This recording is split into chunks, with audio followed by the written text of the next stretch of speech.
Juan Manuel Galán, presidente del Partido Nuevo Liberalismo, muchas gracias por atender a Noti 360. Buenas tardes. Muchas gracias por la invitación, un gusto estar acá con ustedes.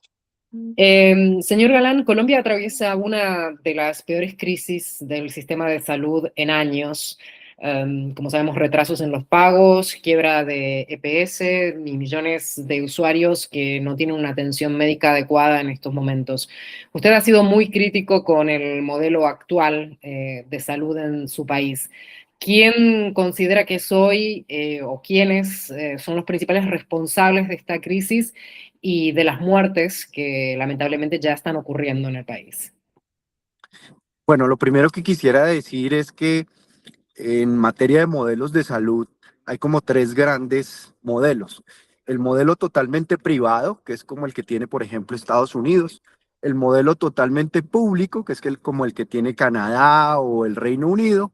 Y el nuestro era un modelo público-privado, era una especie de híbrido entre la participación pública y la participación privada, desde la Ley 100 de 1993. Ese modelo fue un modelo que logró dos cosas muy importantes para enfrentar los problemas de desigualdad en Colombia. El primero, un acceso prácticamente universal al sistema de salud por parte de todos los usuarios. Y el segundo, una protección financiera para el bolsillo de las familias más vulnerables que no tenían que sacar de su propia dinero para poder cubrir los costos de los medicamentos o de los tratamientos de salud. Esos dos logros están en peligro en este momento por la ideología que se le fue implantada al sistema de salud. Y esa ideología, ese dogma ideológico, lo que nos impone a la fuerza es que tiene que ser un sistema totalmente estatal, público. Es decir, regresarnos más o menos 37 años atrás en la historia, cuando teníamos el seguro social, que era un seguro totalmente estatizado y donde los ciudadanos no tenían acceso universal, pero además también les tocaba de su propio bolsillo sacar los recursos, el dinero para poder sufragar los costos de los tratamientos y de los medicamentos. Ahora, el sistema no era perfecto, el sistema tenía defectos, tenía errores, como por ejemplo la Superintendencia de Salud, que es el organismo encargado de hacer la inspección, la vigilancia, el control, la evaluación del sistema de salud, que desde gobiernos anteriores, y eso hay que reconocerlo, no es solamente de este gobierno, se le entregó a políticos las intervenciones de las EPS y terminaron robándose los recursos de esas EPS. Pero ahora hay una intención ideológica de quebrar el sistema público-privado para volverlo completamente estatal y también pues se le han entregado a políticos las intervenciones de las EPS, se cobran coimas por los pagos de las facturas y además pues se roban los datos de los pacientes con fines de empadronamiento electoral. Eso es lo que estamos viendo, por ejemplo, en el programa del actual ministro de Salud, Guillermo Alfonso Jaramillo, que se llama Salud a los Territorios, que vale 5 billones de pesos colombianos y que no rinde cuentas, no se sabe realmente el impacto que eso está teniendo en la salud, en las zonas alejadas, rurales, territoriales, de estos equipos multidisciplinarios que van y visitan a la gente, pero lo que se sabe es que más bien es una intención de hacer empadronamiento electoral, recoger los datos de la gente. Y pues la crisis del sistema ha llevado a que, por ejemplo, niños víctimas de enfermedades huérfanas estén muriendo por falta de entrega de medicamentos, como ha habido casos muy renombrados en los medios de comunicación, el niño Kevin que murió con hemofilia porque no le entregaron el medicamento y el presidente de la República, Gustavo Petro, dijo que era culpa de su mamá que lo había dejado salir a montar en bicicleta y que por eso se había golpeado la cabeza, había tenido un sangrado y se había muerto. Entonces, como Kevin, hay alrededor de 2.000 pacientes de enfermedades huérfanas que son objeto de protección especial y que es responsabilidad del Estado proveerles los medicamentos y los tratamientos. No puede haber restricciones administrativas ni financieras a la hora de entregar los medicamentos y prestar los tratamientos. Y eso está amparado pues por la Constitución de Colombia, por la Ley de Enfermedades Huérfanas, de la cual fui autor, y por el artículo 11 de la Ley Estatutaria de Salud, que pues establece que la salud en Colombia es un derecho fundamental. Señor Galán, usted habla de ideología, se entiende que está hablando del actual gobierno, es correcto, ¿no? O sea, de los últimos casi 4 años de gobierno.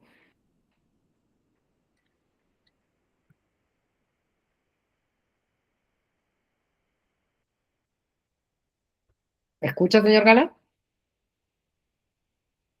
¿Hola? Sí, ya es que pasamos por una zona donde se va la señal. La cobertura, vale. No, le Sí. preguntaba si usted habla de ideología, ha mencionado al ministro, pues se está refiriendo obviamente al gobierno de Gustavo Petro en estos casi 4 años que ha estado en la presidencia. Eh, Preguntarle si es así, si efectivamente no estoy sacando una conclusión errónea. Y por el otro lado, si así fuera, si usted cree que esto es un plan que ya se venía, es un plan sistemático, algo que ya era parte de su plan para ejecutar durante los años de su gobierno y que ahora ha estallado de alguna manera o se le ha ido de las manos, estuvo premeditado. ¿Cuál es su visión al respecto? Pues aquí hay un delito de lesa humanidad, un crimen de lesa humanidad, porque para que un crimen sea reconocido como de lesa humanidad se necesitan dos elementos fundamentales.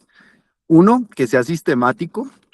y el segundo, que tenga un impacto masivo. Y aquí lo que estamos viendo es que la intención de quebrar el sistema de salud, quebrar las EPS,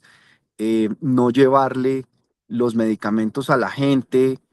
para quebrar el sistema, no prestar los tratamientos, pues ha sido un diseño intencional y sistemático. Y por el otro lado, pues tenemos no solamente los pacientes que son objeto de una protección especial, las madres gestantes, los niños, las personas en condición de discapacidad, los pacientes de enfermedades huérfanas, sino también las personas trasplantadas, las personas que sufren de cáncer. No les están dando las citas, no les están prestando los tratamientos, no les están entregando los medicamentos, les están interrumpiendo los medicamentos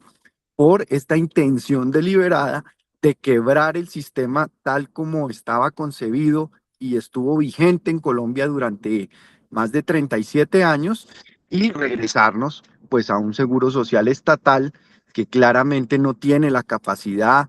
como lo estamos viendo en la nueva EPS y lo estamos viendo en varias entidades de salud, no tiene la capacidad para prestarle a la población el tratamiento y los medicamentos. Justamente usted menciona el delito de lesa humanidad. Recientemente ha presentado una denuncia, ¿no es cierto?, ante la Comisión Internacional de Derechos Humanos contra el presidente Petro, Carolina Corcho y el ministro Jaramillo. ¿Qué es lo que usted argumenta en esa denuncia y qué espera que salga de esa acción, ¿no? ¿Qué espera, cuál espera que sea la solución a esa denuncia? Sí, con un grupo de personas del sector salud, con un grupo también de organizaciones de pacientes,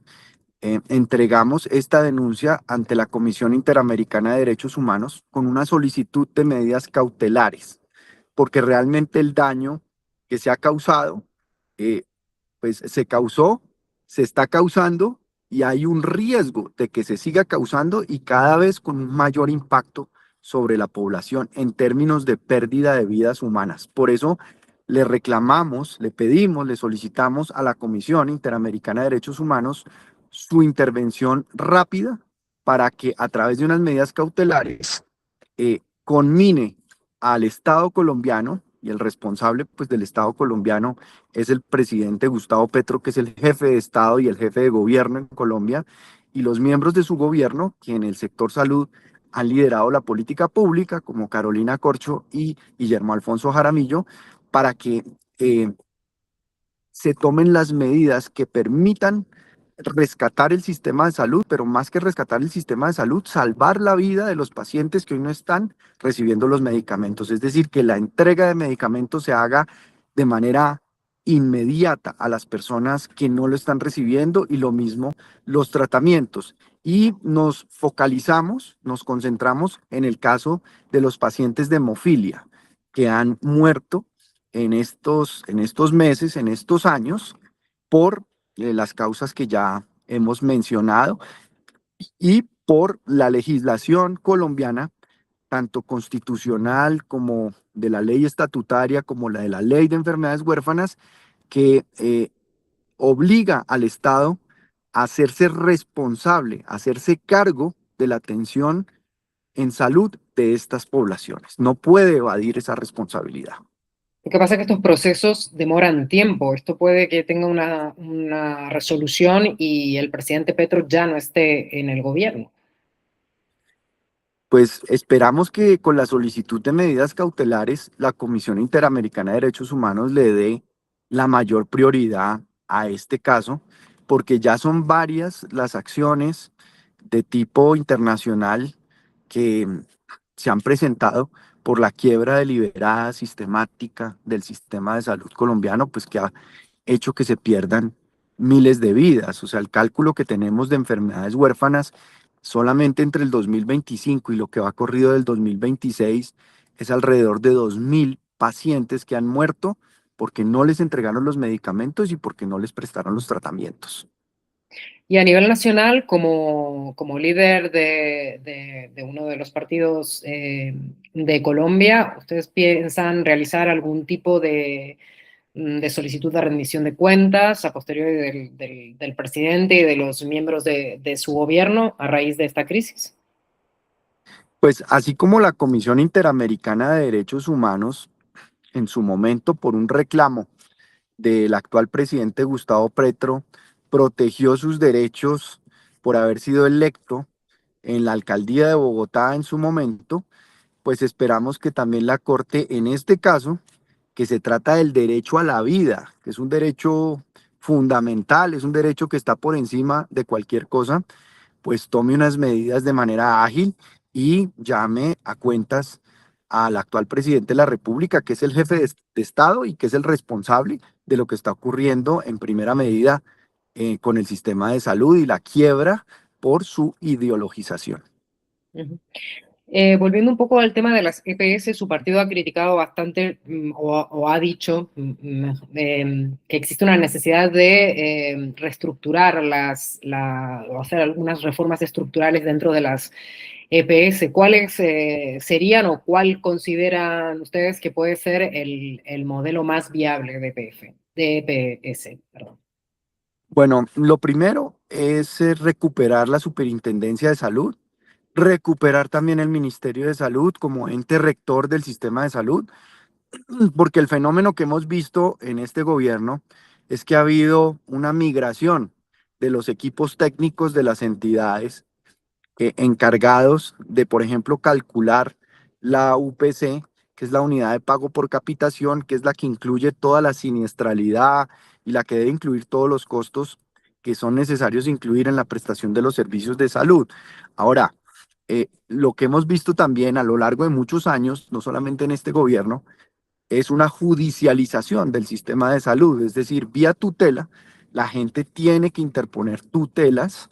que es pues una prerrogativa constitucional que tienen los ciudadanos para proteger y amparar su derecho de cualquier índole, pero en este caso su derecho a la salud. Y muchas EPS pues dilatan la prestación de los servicios, las demoran, le ponen obstáculos, les ponen trabas a los usuarios para acceder a la prestación de los servicios. Pero es muy importante aquí,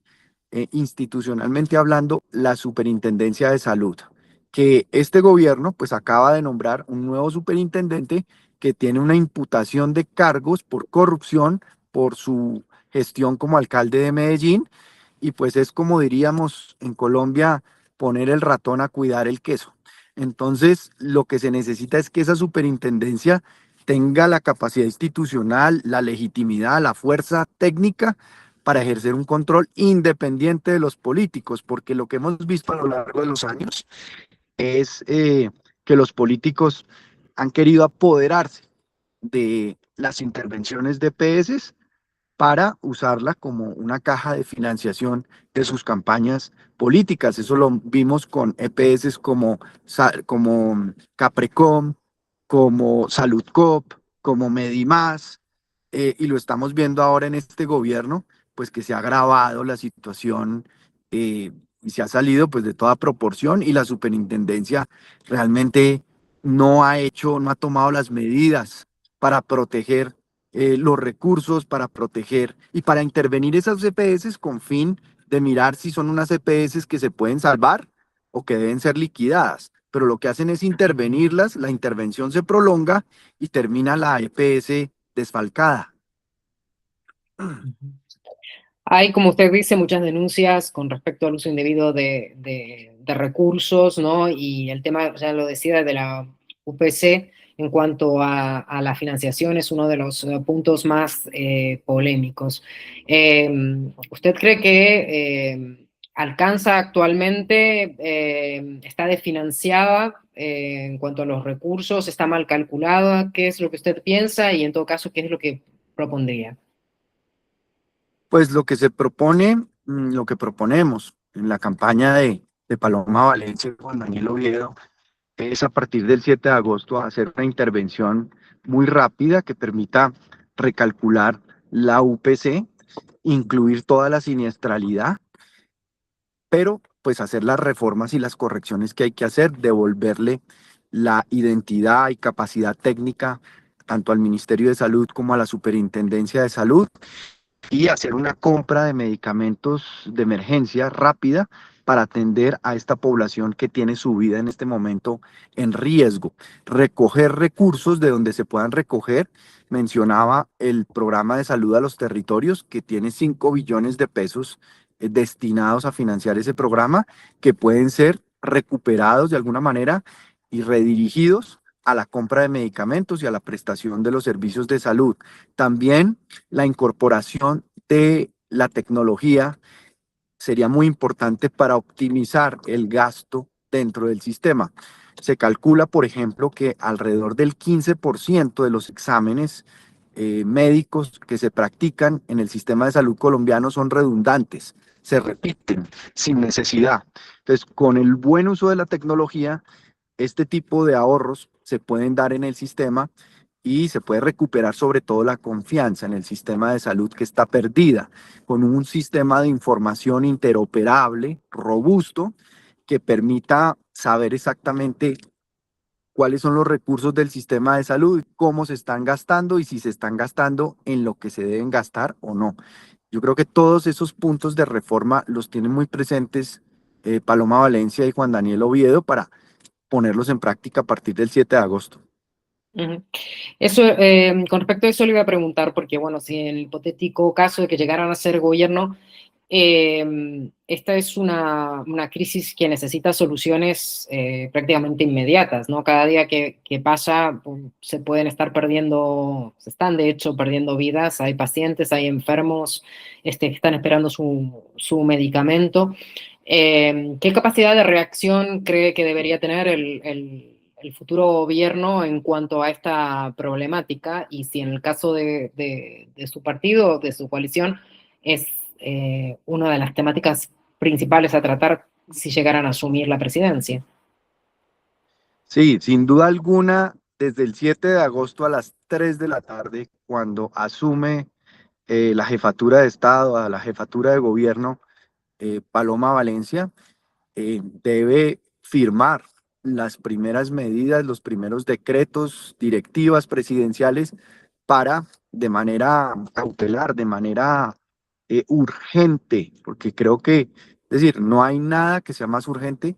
que proteger la vida de estos pacientes,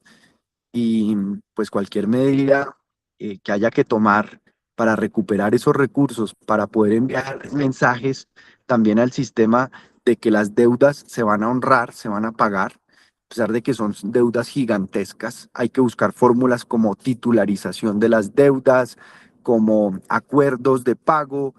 en fin, pero que el sistema y los proveedores de los servicios y los proveedores también de los dispositivos médicos, de los medicamentos, reciban el mensaje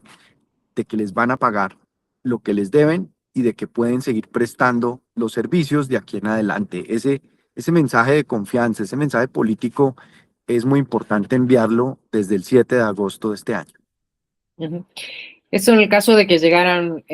a ser gobierno. ¿Qué pasaría en el caso de que hubiera una continuidad, de que el futuro presidente de Colombia sea Iván Cepeda, que hubiera una continuidad de ideología política en su rol como parte de la oposición? ¿Qué es lo que harían o qué medidas podrían tomar o proponer para que esta situación no vaya más? Pues allí cobraría vigencia esta acción que acabamos de interponer ante la Comisión Interamericana de Derechos Humanos, porque si el gobierno se reelige en cabeza de Iván Cepeda, se reelige toda esta ideologización del sistema de salud, toda esta satanización de la participación del sector privado en el sistema de salud, pues las medidas cautelares tendrían mucha más relevancia en este caso como una medida que apoyaría nuestra intención de que el sistema de salud se recupere, de que el sistema de salud obviamente corrija los errores que ha tenido en el pasado, que se pueden corregir, pero no creemos que eso signifique acabar con un modelo que ha demostrado esos dos grandes logros que mencioné al principio de nuestra charla, que son pues un acceso prácticamente universal y una protección financiera para las familias más vulnerables. Señor Galán, para terminar, nos gustaría bueno, que envíe un mensaje un poco a los pacientes y a las familias de esos pacientes que están, la verdad, que pasando unos momentos difíciles en donde su vida literalmente depende de las acciones del gobierno o de la gente que los representa, como en el caso de los políticos, ¿no? Bueno, mi mensaje es que no vamos a desfallecer, que vamos a estar con ustedes, que vamos a insistir, a perseverar en esta intención de que reciban los medicamentos, de que reciban los tratamientos y de que el sistema de salud, que no era perfecto, pero que se puede perfeccionar en el modelo público-privado, pueda ser un sistema que no los deje solos, que no los abandone y pues estaremos en todo este proceso muy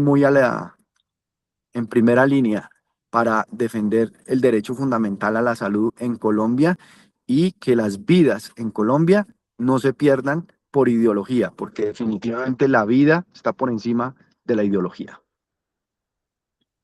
Bueno, señor Galán, muchísimas gracias por su tiempo y por sus declaraciones. Muchas gracias a ti.